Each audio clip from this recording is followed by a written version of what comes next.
Good morning. My name is Mr. Mangels, and we are going to be reading Mufaro's Beautiful Daughters by John Steptoe, and it's adapted from a much older African folk tale, and I'm especially excited about it because it got the Caldecott Medal, which means that this was the best picture book for children of its year. And here's the title page.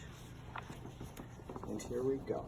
A long time ago, in a certain place in Africa, a small village lay across a river and half a day's journey from a city where a great king lived. A man named Mufaro lived in this village with his two daughters, who were called Manyara and Nyasha.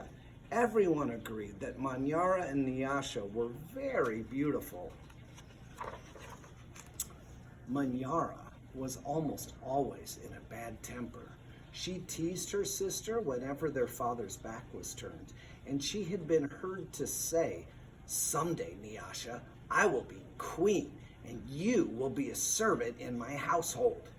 "If that should come to pass," Nyasha responded, "I will be pleased to serve you. But why do you say such things?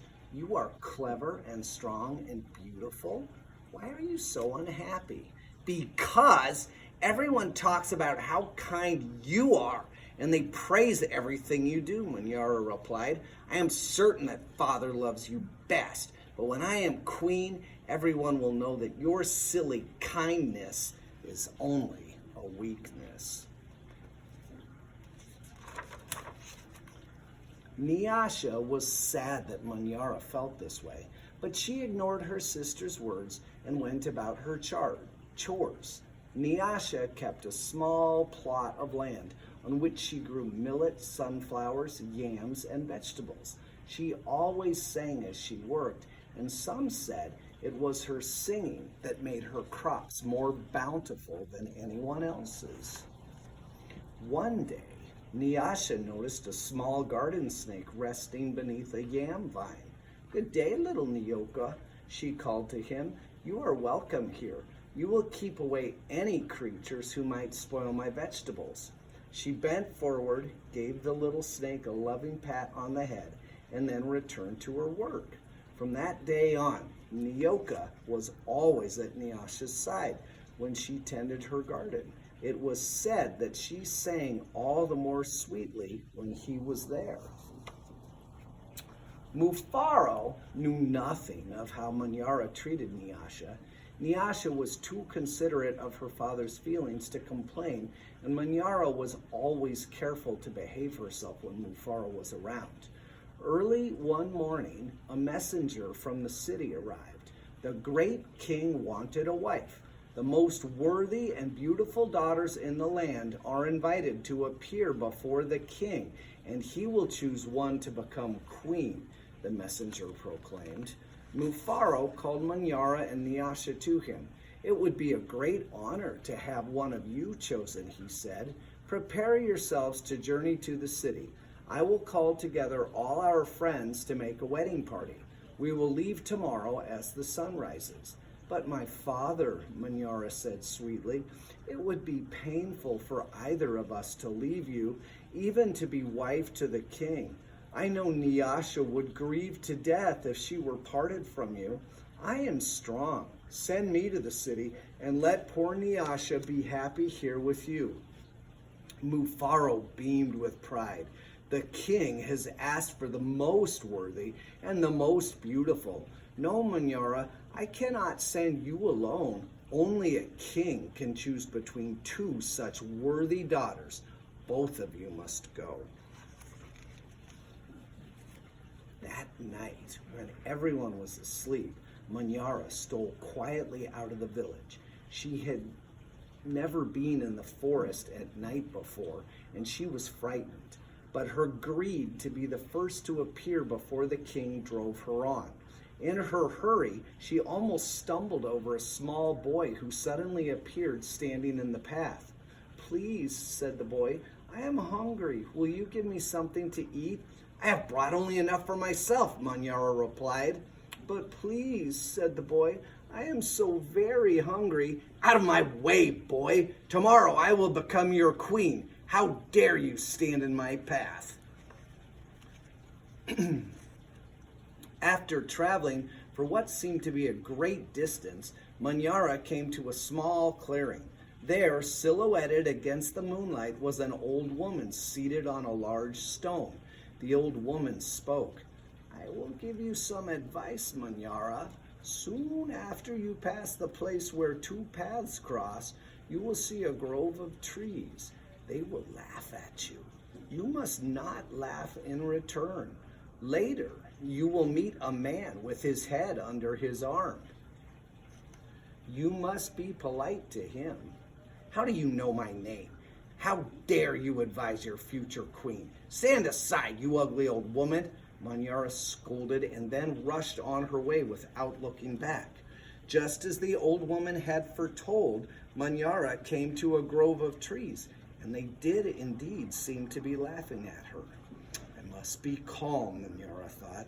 I will not be frightened. She looked up at the trees and laughed out loud. Ha! I laugh at you, trees, she shouted, and she hurried on. It was not yet dawn when Manyara heard the sound of rushing water. The river must be up ahead, she thought. The great city is just on the other side. But there, on the rise, she saw a man with his head tucked under his arm. Manyara ran past him without speaking. A queen acknowledges only those who please her, she said to herself. I will be queen. I will be queen, she chanted as she hurried on toward the city.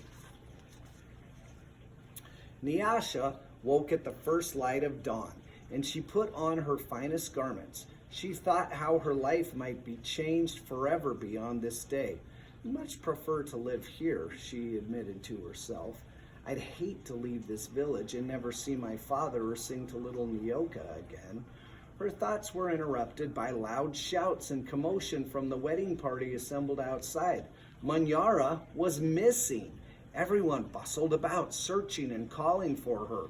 When they found her footprints on the path that led to the city, they decided to go on as planned. As the wedding party moved through the forest, brightly plumed birds darted about in the cool green shadows beneath the trees. Though anxious about her sister, Nyasha was soon filled with excitement about all there was to see.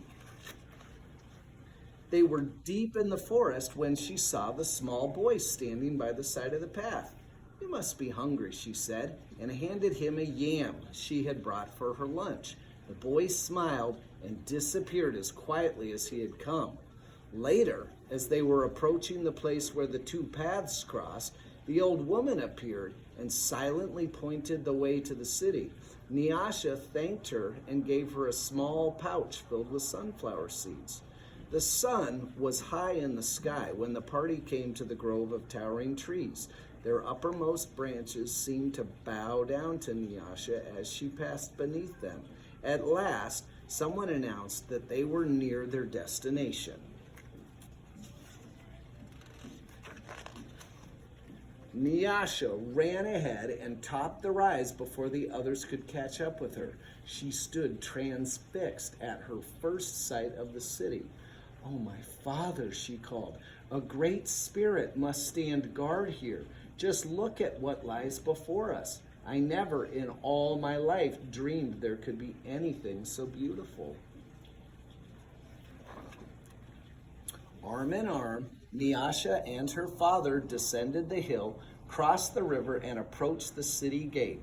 Just as they entered through the great doors, the air was rent by piercing cries, and Manyara ran wildly out of a chamber at the center of the enclosure.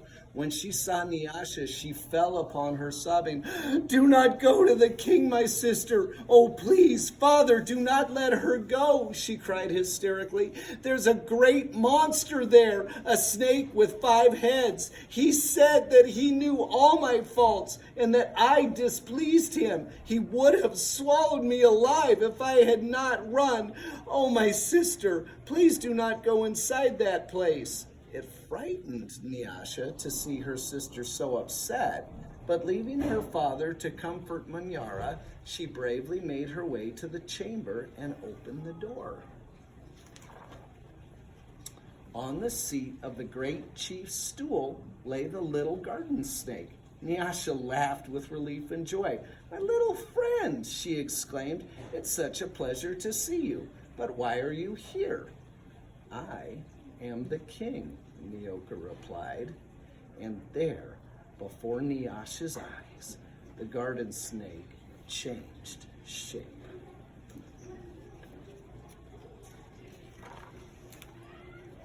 "I am the king.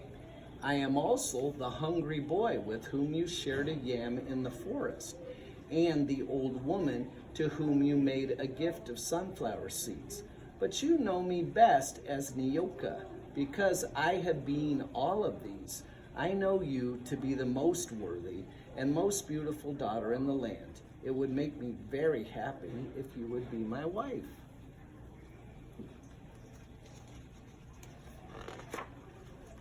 And so it was that a long time ago, Nyasha agreed to be married. The king's mother and sisters took Nyasha to their house, and the wedding preparations began. The best weavers in the land laid out their finest cloth for her wedding garments. Villagers from all around were invited to the celebration, and a great feast was held. Nyasha prepared the bread for the wedding feast from millet that had been brought from her village. Mufaro proclaimed to all who would hear him that he was the happiest father in all the land, for he was blessed with two beautiful and worthy daughters, Nyasha, the queen, and Mangel, a servant in the queen's household. And here is a picture of the wedding. And there we are. And there's the back front. So thank you so much for listening. I hope you enjoyed the story.